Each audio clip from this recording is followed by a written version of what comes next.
Once upon a time, in the misty kingdom of Doldrum Hollow, there ruled a young queen named Elara, known far and wide not for her beauty, wisdom, or kindness, but for her grumpiness. She was once a joyful princess, always laughing and dancing through the royal gardens. But ever since she became queen after her parents mysteriously vanished during a stormy voyage, Elara hadn't smiled once. The crown felt heavy. The throne felt cold. And joy? That was something she believed she no longer had time for. The servants tiptoed around her. Ministers dared not make jokes. Even the royal cat, Musi, knew better than to purr too loudly near her chambers. Smiles are for children, Elara often muttered, her golden hair always tied tight, her beautiful gowns never quite hiding the tired sadness in her eyes. Every day, Queen Elara held court. Instead of laughter or celebration, she received long lists of complaints. The river is too slow. The sun is too hot. There are too many daisies in the meadow.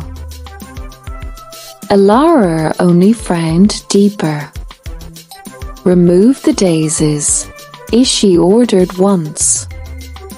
Plant grey rocks instead. The kingdom slowly began to reflect her mood. Color drained, people whispered, festivals were cancelled, and the once cheerful land became gloomier than a rainy Tuesday afternoon. But deep inside, Elara missed the warmth.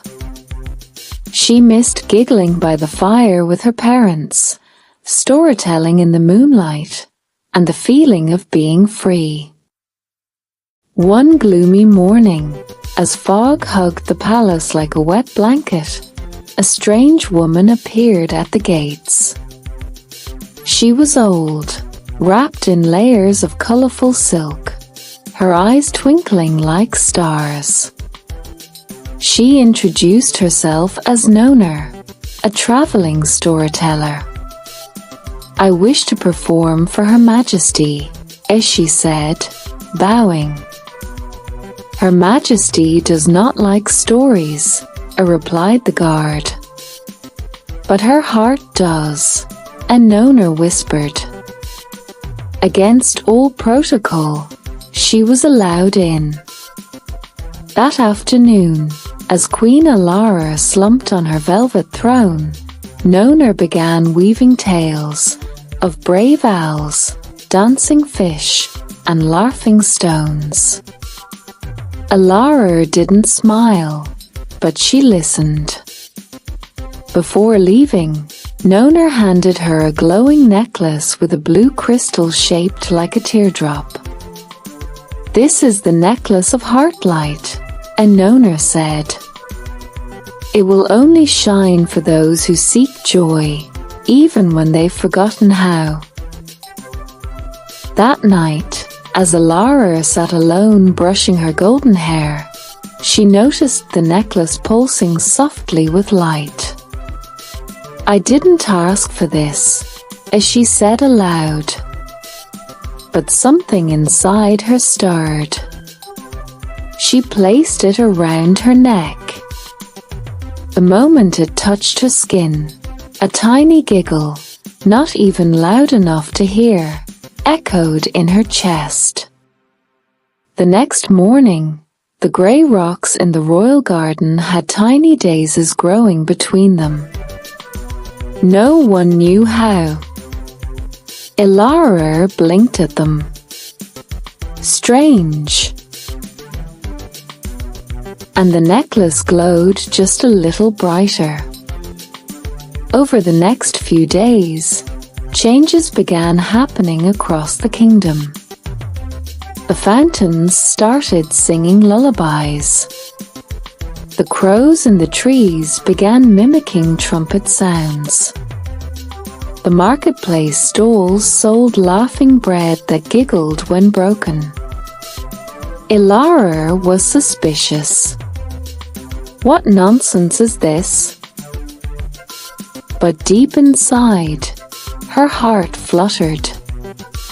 One morning, she passed a little girl in the garden who curtsied and said, "A good morning, Queen Elara. I dreamed you smiled at me." Elara's lip twitched. That night, Elara had a dream. She was standing alone on a cliff in the middle of a storm. Her crown was too heavy, and her feet were stuck in the mud. She saw her parents' ship sailing away into a dark sea, and no matter how much she called, they didn't hear her. She awoke in tears. The necklace around her neck burned warmly, as if hugging her. "It's okay to miss them," her voice whispered, not in her ear, but inside her mind. And suddenly, she understood. She had been guarding her heart too tightly, thinking sorrow meant she must forget joy. Elara summoned her council. "I declare the festival of colors shall return," she said. "Music, dancing, and laughter are to be allowed once again." Gasps echoed in the chamber. "But Your Majesty, what if it brings too much noise?" he asked the Minister of Silence. Elara smirked. "Then let it be loud." The entire kingdom buzzed with excitement. Banners flew. Drums beat. Children practiced dance steps. As the festival began, Elara wore the necklace of heartlight proudly over a flowing lavender gown. It sparkled like the morning sun. As the festival reached its peak, the sky shimmered with floating lanterns. Music filled the air. Suddenly, a carriage of light descended from the clouds. From it stepped Nona.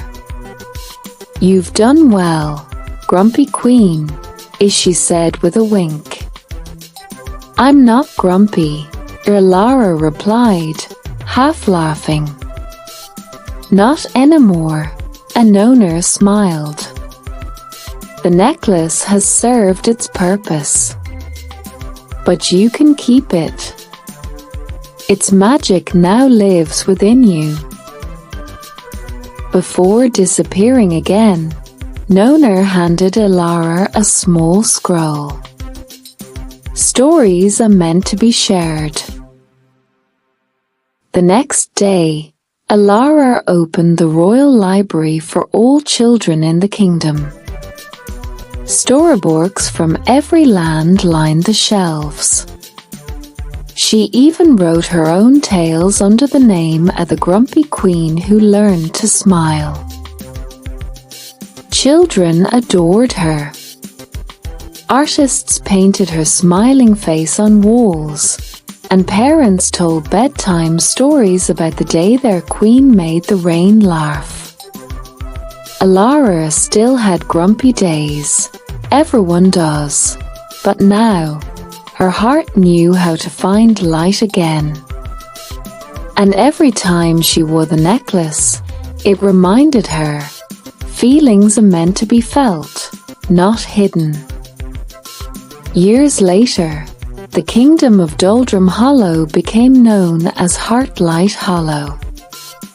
Queen Elara ruled with balance, firm when needed, but joyful always. The necklace of Heartlight became a symbol of healing for those who had forgotten how to smile.